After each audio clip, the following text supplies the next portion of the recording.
yo llegué al tema de la integración por segunda vez. La primera vez llegué en la década del 70, cuando había pacto andino, y a mí me tocó, digamos, el final de eso, me tocó trabajar en la declaración conjunta que iba a salir en el Club de Deudores, que iba a ser en Cartagena en mayo del año 84. Y yo vi ahí cómo el gobierno de Estados Unidos intervino a través del gobierno de México y del gobierno de Perú para evitar que ocurriera el club de deudores que estaba organizado, y vi cómo se bloqueó. No hubo pues, club de deudores.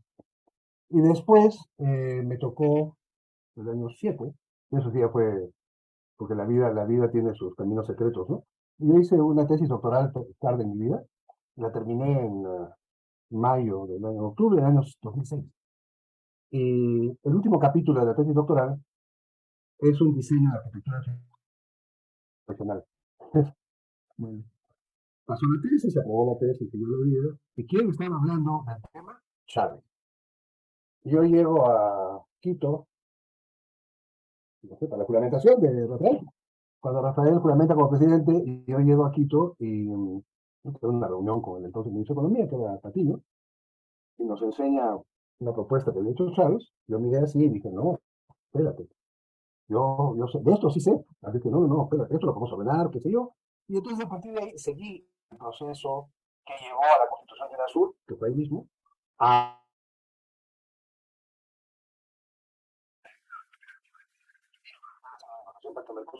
y también vi cómo Brasil echó arena al asunto.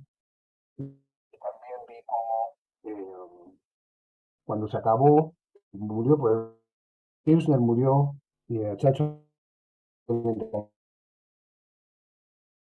el gabinete de Kirchner en la casa de video, a casa de Alay. Entonces quedamos como acéfalos. Y luego, que bueno, después viene la muerte se murió, ¿sabes? Ya dieron el golpe, Dilma sale del gobierno, y en medio de lo que canta un gallo, el entonces presidente de Ecuador, que creo que ya era Lazo, decide derribar el monumento que había Kirchner en el edificio de UNASUR, que está en la mitad del mundo. Entonces eso te hace recordar las cosas que decía Bolívar sobre los países latinoamericanos, ¿no? Estos pueblos jamás se van a unir, primero se van a matar antes de unirse. Eso es lo que he vivido. Ahora, cuando hablamos de integración, yo estoy terminando un libro, que algún día lo voy a acabar, les prometo, lo comencé hace muchísimos años, y es desde 1824 hasta el 2020. Son todos los intentos de integración que han habido económicos. Son 200 años de integración económica. Y lo que aparece una y otra vez es que adentro países, de los países que están liderando los procesos de integración en su momento, Guatemala en el suyo, Argentina en el suyo, Chile en el suyo. Adentro hay una burguesía exportadora que no tiene mayor interés en el tema, y hay una burguesía industrial, digamos, que tiene interés en el tema. Entonces, las tensiones internas determinan los rumbos. Cuando tenemos gobiernos progresistas, hay gobiernos progresistas que tienen políticas industrializadoras. México es un gobierno progresista que no tiene políticas industrializadoras. Es al revés. Pero, digamos, nadie le va a quitar a México que no es un país progresista. ¿Ves? Entonces, hay esta cosa rara de las burguesías exportadoras versus las burguesías industriales. Es hay un eje. El otro eje es el eje Casa Blanca, Casa Rosada. Y ese es un eje que a mí me tiene fascinado. Desde la Conferencia Panamericana de Washington en 1889, fue muy clara la posición de Argentina en términos de defender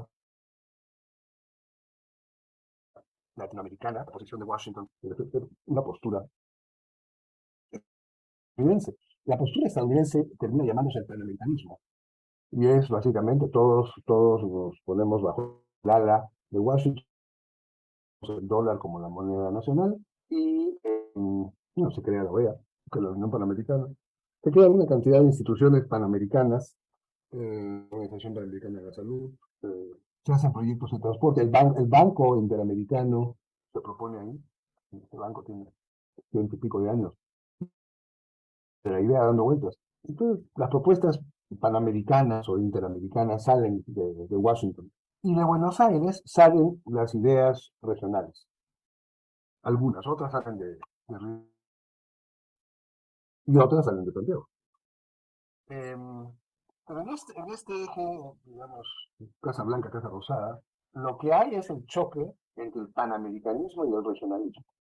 Y ese es un choque que por el momento no tiene salida. Pues México tiene su tratado con Estados Unidos y Canadá.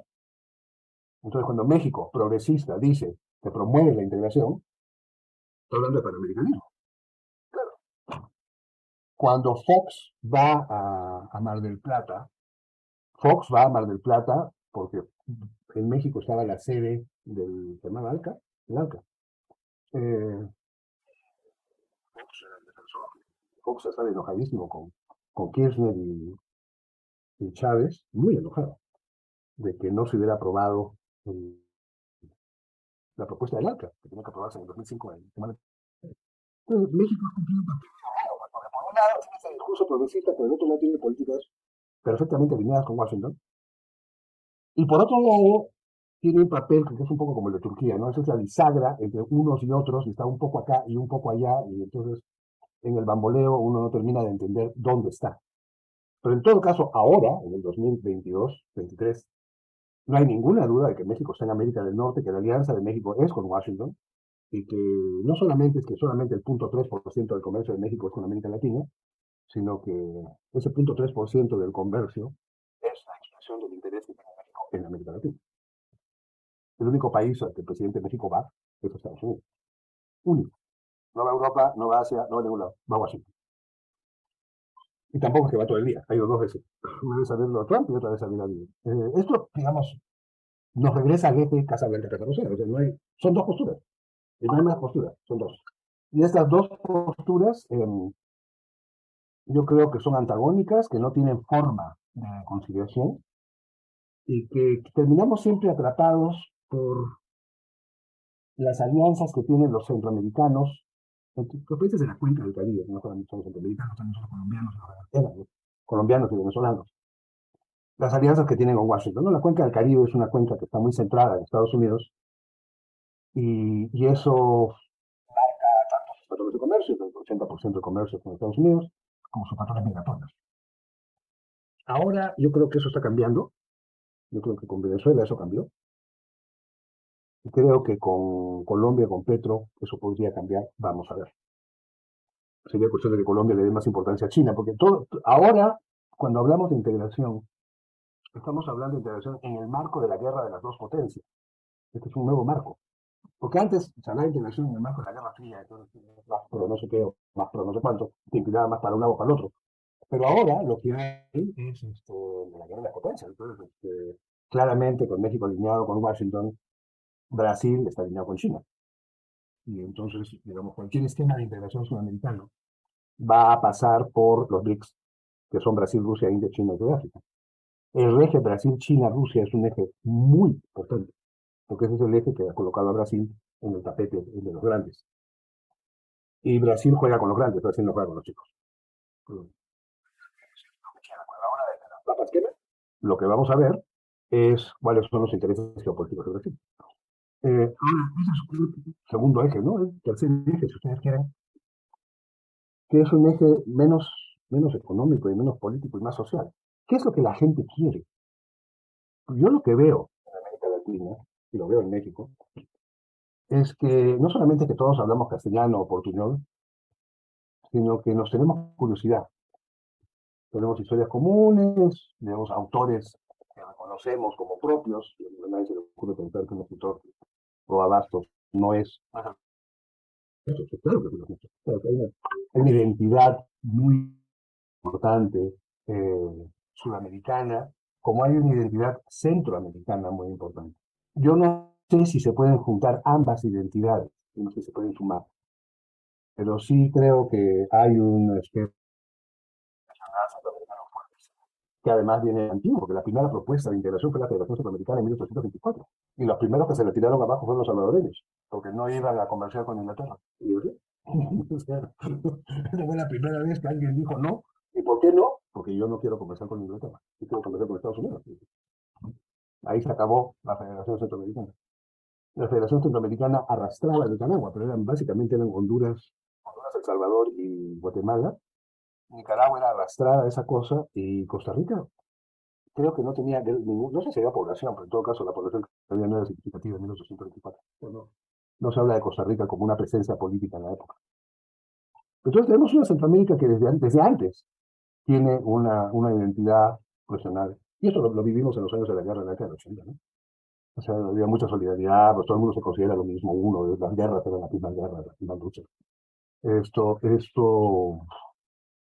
digamos, fue atacado con la destrucción del sistema de integración que existía, que fue el primer sistema de integración que se hizo realmente existente en la década de 50, que lo hace Previs, con el Tratado de Tegucigalpa del 58, y ese tratado se vino abajo, bueno, el tratado se vino abajo con la guerra del fútbol, pero se vino abajo con la guerra, con las guerras en Nicaragua y en El Salvador, cuando las carreteras son cerradas y el transporte se para. Se acabó el comercio, se acabó. Se acabó, y además, como se acabó el comercio, se acabó la Cámara de Compensación que está en San José, el banco que está en Tegucigalpa, que los fondos, ¡plá! Se cayó, y Estados Unidos lo refundó sobre la base de estas cosas que tienen ahora, ¿no? A partir de lo que ellos llaman regionalismo abierto, que en realidad es libre comercio. Regionalismo no tiene nada. Es libre comercio de cada quien y cada quien hace lo que puede para hacer más. Ahora, pues sí es cierto que el comercio internacional centroamericano sigue siendo muy fuerte y que la identidad centroamericana sigue siendo muy fuerte. O sea, con todos los desacuerdos que pueden haber dentro de Centroamérica, sigue teniendo un nivel de identificación muy fuerte.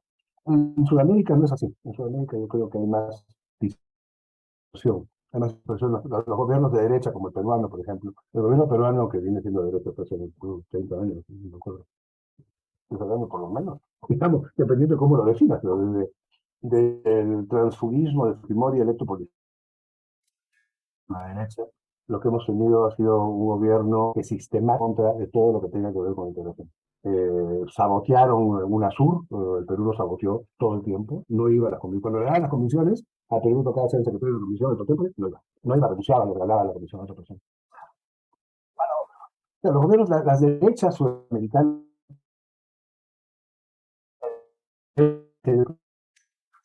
centroamericanas, tengo la impresión que pueden ser muy burras, pero digamos, trabajan en Centroamérica. Así, los que hicieron los acuerdos de los años 50, ninguno de esos eran ni demócratas ni progresistas. Eran generales solitos. Eran generales sumamente reaccionarios. Y todititos salían con Washington. Y sin embargo, hicieron esos acuerdos. Es Sudamérica, no más. Ahora, el tercer eje, el político, este eje, yo creo que es un eje anímico. Es un eje de cómo nos sentimos y esto cómo lo plasmamos. Y la forma como se ha venido plasmando en cuatro que no reconocemos. En cada vuelta del Pacto Andino, del Mercosur, en fin, todos los sistemas que han habido, en cada vuelta algo se avanzó. Entonces, hay un conjunto de acuerdos supranacionales que ahí están.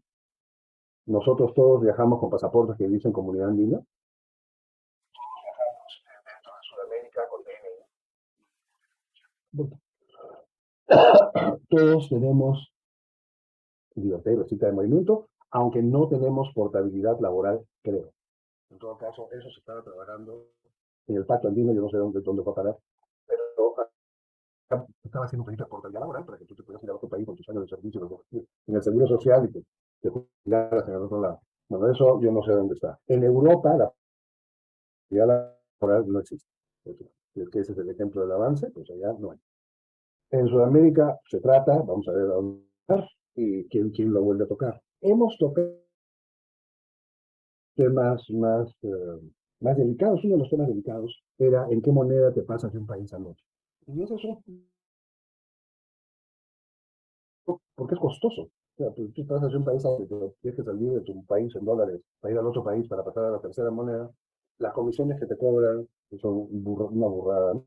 Y por eso es que en la propuesta de la arquitectura financiera regional, además del banco y del Fondo de Estabilización, cesta monetaria. La cesta monetaria tenía como objeto ser uno de, de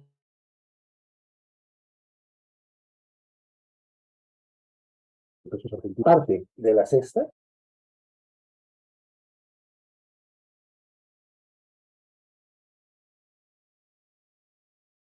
esta parte de la cesta, Brasil la asumió, la propuso.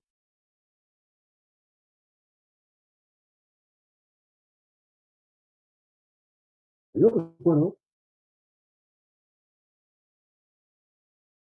de acuerdo que Uribe no llegó,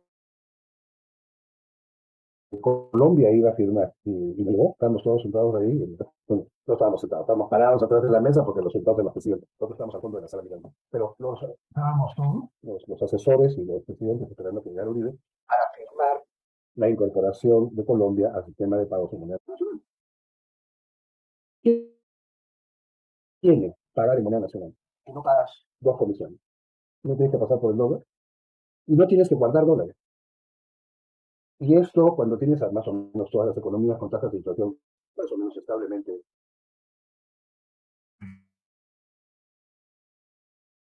poco más gente, ¿no? Hace que la vida sea más llevadera, ¿no? O sea, mira, el tipo de cambio de México está en, ahora está un poco menos ha llegado a 20, ha bajado a 18.50. Y el sol peruano está en 3.80, más o menos. Pero tal sí hace 10 años. Entonces, ¿para qué compras dólares? No tiene costo. ¿Para qué compras dólares? Compras soles. Compras pesos. Es más, vete de acá al Perú con tus pesos mexicanos y guarda los pesos para cuando regreses. No tienes para qué pasar por dólares. Pasas por dólares y entonces te vienen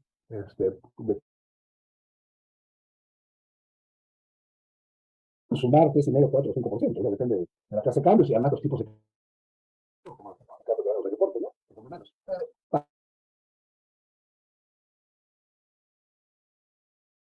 Y ya de cuentas le da estabilidad al tipo de cambio. Porque la diferencia no es el dólar, porque el dólar sube baja, el dólar está muy inestable hasta mucho tiempo, porque el FED, el Banco Central de Estados Unidos, tiene una política monetaria que la expanda cuando tiene que rescatar a su país y la contrae cuando la inflación es lleva. Entonces, pasan por vaivenes de 20% del PIB a 40% de la monetaria. Imagínense el impacto de eso sobre el tipo de cambio del dólar, y después pasan por el contrario, o sea, pasan de 40 al 20. Se remueve el mercado cambiario, anda muy removido las políticas del Banco Central de Estados Unidos, muy removido. Y la inflación de Estados Unidos nos pega a todos. ¿Qué? Si nos podemos proteger un poco.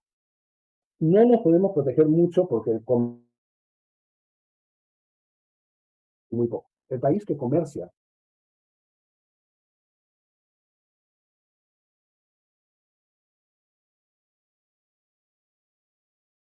Brasil el 4, pero cuando Brasil habla de la integración y su comercio es el 4, tú te preguntas, bueno, este señor, ¿de qué está hablando? Pues claro, proyectos a carreteras, integración física, todo eso es estupendo. Hagámoslo, pero con un granito de... O sea, ¿qué es lo que está detrás de hacer las carreteras? Eh, México 0.3, Centroamérica nada. Ni le vendemos ni le compramos. No. Punto uno. Entonces, el tener una moneda, una unidad de referencia para pagar moneda nacional es para que las personas se puedan mover. El movimiento de personas es altísimo. Yo me sorprendo cada día la cantidad de vuelos que hay. México no está a la vuelta de esquina. De México a Lima hay, por lo menos, 10 más todos los indirectos. ¿Qué tanta gente viene? Pero que van y vienen. A comprar, a comer, a visitar, a ver a tus amigos, a comprar libros, a la conferencia. Pero hay un movimiento de personas muy fuerte y la eliminación de las visas ha sido un paso adelante. O sea, no hay visas entre los países del Arco del Pacífico. Se mueve uno con libertad, con DNI entre el Pacto Andino del Mercosur. Los únicos que están fregados ahora son los centroamericanos que no pueden venir a México porque México los frena por el tema de la migración a Estados Unidos. En este momento hay freno a los centroamericanos, a todos los centroamericanos menos Costa Rica. Hay freno a los brasileños, porque comenzaron a llegar muchos brasileños el año antepasado, y a los cubanos. Esos son los frenos que hay. Todo lo demás ya es libertad de movimiento de personas. Y dentro de Sudamérica hay libertad de movimiento de personas. Yo no creo que ningún país tenga este momento cero. Salvo Chile con Venezuela, y creo que pusieron topes o restricciones en todo caso. Pero no había restricciones. Ese movimiento de personas va pues con dinero. Y va con mucho dinero. No van con 3 centavos, van con mucho dinero. ¿Qué tanto dinero? ¿Para qué tanto dinero? Compras, visitas, remesas. Nosotros, en Sudamérica, a diferencia de México, en Sudamérica los migrantes migran adentro de Sudamérica. Y eso es una figura diferente de la figura centroamericana mexicana, donde vas a migrar a Estados Unidos y el que no, que es México. Y el mexicano que no puede ir a Estados Unidos, pues, se fregó. Entonces no va a Europa, no va. Y a Asia menos. En cambio, peruanos por todos lados, ¿no? Yo me encontré con peruanos el otro día en Malasia, había un restaurante peruano, cevichería, ceviche, en Kuala Lumpur, y, caray, qué bárbaro. Claro, debe haber 4 peruanos, pero ahí está, pues. Ese movimiento de personas adentro de Sudamérica es muy fuerte y el movimiento de negocios, que yo creo que son más bien informales, es también muy fuerte. Es decir, no es el movimiento de comercio registrado en la balanza de pagos. Entonces, aparecería como un movimiento de servicios en todo caso. Pero es fuerte, ¿eh? Es grande. Y a mí me sorprende, o sea, el tamaño del movimiento con Argentina es brutal. Y uno mira números y no parece, pero llegas a Buenos Aires y ahí está. Está lleno de restaurantes peruanos, el mercadito ese junto con los bolivianos.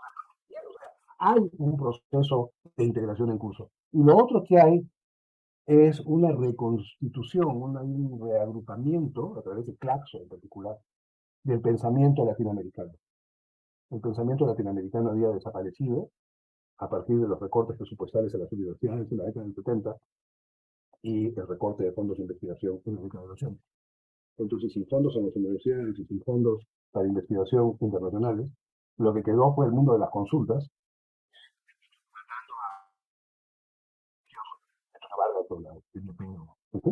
los centros de investigación más grandes. A sur, nosotros en Lima nos pagamos un peso. Mucho, pero digamos, en poquito llegaba y de pronto ya no hay nada. Y eso es difícil, pues, ¿no? Ahora yo lo que veo a través de Claxo, veo una reanimación del pensamiento latinoamericano. Y está bien, porque tenemos una forma de entender el mundo que es la forma asiática de entender el mundo, tampoco es la forma africana de entender el mundo, y no tiene nada que ver con la forma europea de entender el mundo. Nada que ver. O sea, cuando nosotros miramos el problema del petróleo de Europa y vemos las represalias sobre Rusia, y los alemanes, ¿para qué se han disparado del pie? Y tú le dices eso es europeo y se te queda mirando, esto lo teníamos que hacer. Pues, visto desde acá, ¿para qué demonios vas a ponerle una represalia que te va a costar a ti en tu precio de energía 20% o 30% más? No, pues, no le pones esa represalia. Pero visto desde allá, con las historias de las guerras mundiales del siglo XIX, del siglo XVIII, es otra la visión, ¿no? Yo creo que es importante esto de tener la mirada en común. Entonces, yo tengo la impresión de que crecientemente, cuando hablamos de integración, estamos hablando de integración de la mirada en común. Eso es importante. Y tener capacidad de negociación en común, más que lo que vaya a pasar con el comercio, porque yo creo que con el comercio no va a pasar gran cosa. Pero sí puede pasar, por ejemplo, con temas ambientales.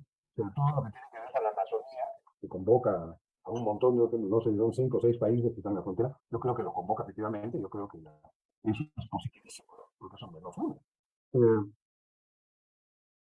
lo que tiene que ver con la lucha contra el abuso de la minería, es también una cosa en común, o sea, y eso es todos los países andinos, Colombia, Chile, ¿no?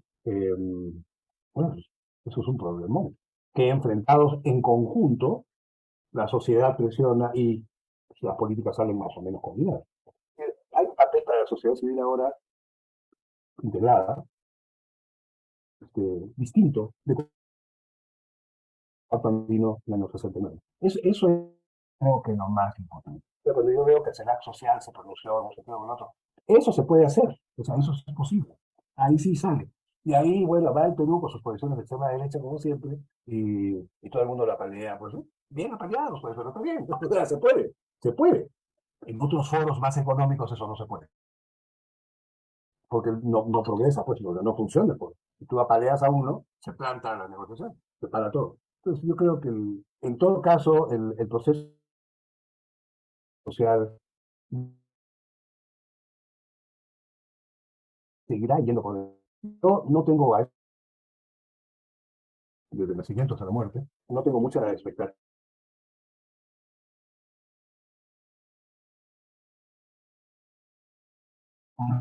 de una sola. Yo creo que Brasil está con otra agenda. La agenda de Brasil es los ricos. Y ahí está la agenda. Y la agenda de Brasil con el Banco del Sur, por ejemplo, era una agenda que le hacía la competencia a su propio Banco de Desarrollo, que entonces, claro, no iban a decir que no querían estar, ¿no? Pues decían que sí querían estar, se movían, hablaban en una cosa, pero la verdad que ibas a la televisión, no hablaban nada. Y no me acuerdo, con el representante de Brasil, una reunión del Consejo Económico y Social donde discutimos la arquitectura del sur.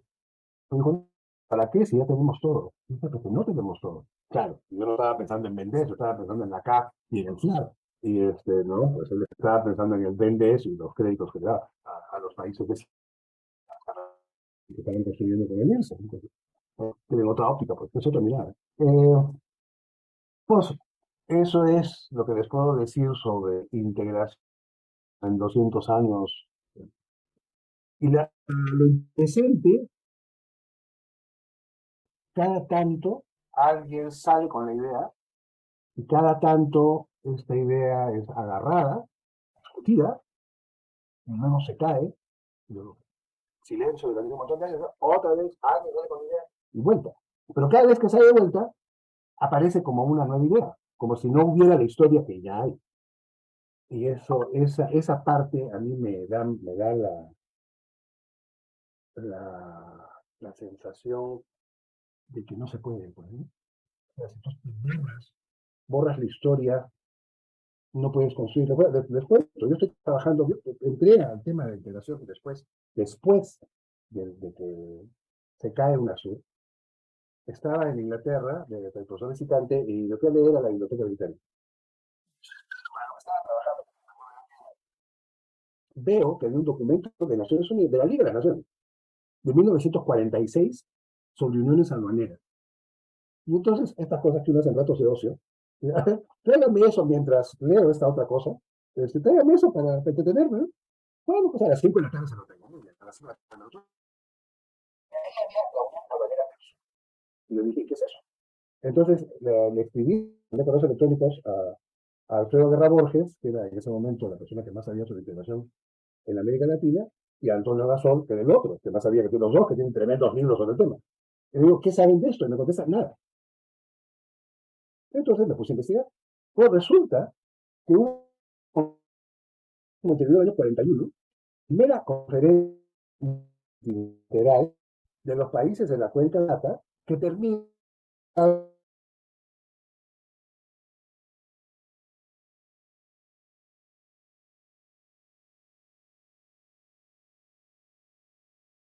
año 43, con todo la Oficina de Inteligencia Económica en Buenos Aires. Eso fue tirado abajo en el 44 por Morgenthau, que le dijo a Prebisch, que había ido como gerente general del Banco Central a la del 44, que fue justamente antes de Prebisch, le dijo, oiga, esas cosas que tienen ustedes en Buenos Aires, eso, porque esos son tratados bilaterales y lo que nosotros queremos es un acuerdo multilateral para que el orden mundial sea distinto. No creemos en el bilateralismo. Lo mismo le dijo a Keynes. Keynes, de Ottawa, que era la suma de los tratados bilaterales entre los países de la Comunidad Británica. Y 38 estados miembros de la Comunidad Británica, y todos tenían acuerdos bilaterales sobre poder tenidas estas mismas. Bueno, esta cosa, bombardeada por Gran Bretaña, y así es como se desaparece el tratado y desaparece el tratado de Ottawa. Pero lo curioso del tratado del 41 es que es la base de la LAD. No entiende la conferencia de Montevideo, si no entiende que hubo en el 40 una conferencia así, que se firmaron los acuerdos, sí se puso en marcha, y que de parte de Argentina, muchas ganas. Perón, bueno, esto se disuelve en el 44, y Perón en el 46 regresa con la idea, dice, no, vamos a hacer en Chile, y vamos a hacerlo ahora. Y reinventa sí, digan minoría, ¿no? Pero intentos de volver a comenzar, que luego son opuestos por el otro sector de la Policía Nacional.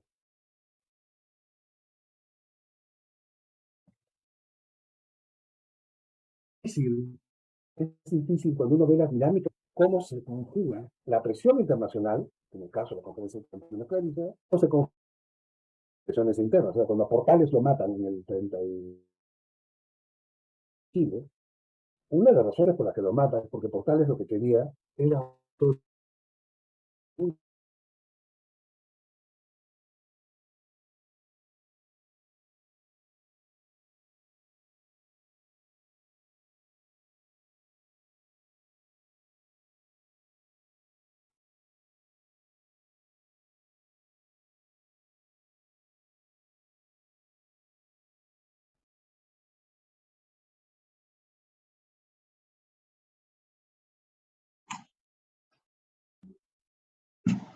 Se le fue la señal, creo, a Oscar. Así es. Allá, adelante, adelante, Oscar. Sí. Lo que pasa es que está bajo tu hecho de banda ahorita. Eso es lo que me explican acá. Yo también estoy igual, así que tenemos esa dificultad Ah, ambos. gracias. Adelante, Ah, te ya. concluye. Portales había propuesto a Tocornal que él puesto a hacer una unión aduanera con Mendoza, con la provincia de Cuyo, con Bolivia y con el Perú. Porque Portales había vivido en el Perú, se había educado en el Perú, ya no, pero la compañía estaba inscrita en el Callao. Él era socio de un señor Sea, que eran Sea y Portales. Tenían una empresa de barcos, transportaban personas de Cabo y Valparaíso. A tener un menor interesado, lo que lo mataron.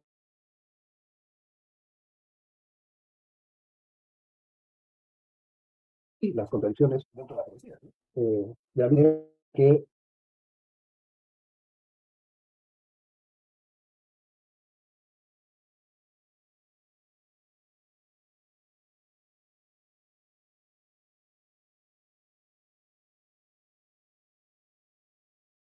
que tenemos la revolución del transporte, de las comunicaciones, yo puedo tomar mi avión y llegar allá en 10 horas y estar para comer con ustedes a mediodía.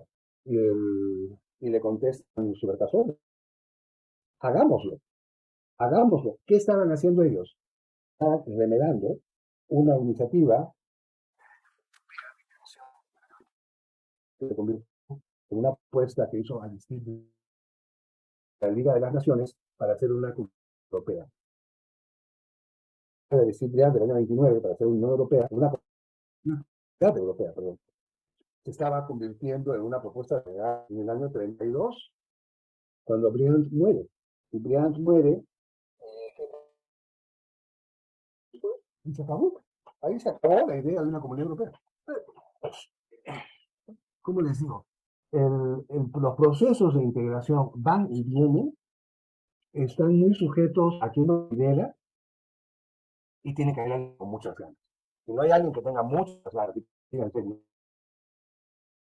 el gran problema que tenemos nosotros en Sudamérica es que decir con todo esto es brutal, brutal. O sea, el número de personas tienen la mitad de la población del continente, pero del continente, de todos. Tienen la mitad del Producto Bruto, exportan más que todos sumados.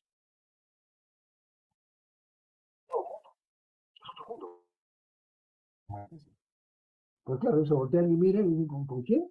A ver, vamos a negociar con Argentina. Argentina, que es el país grande, ¿no?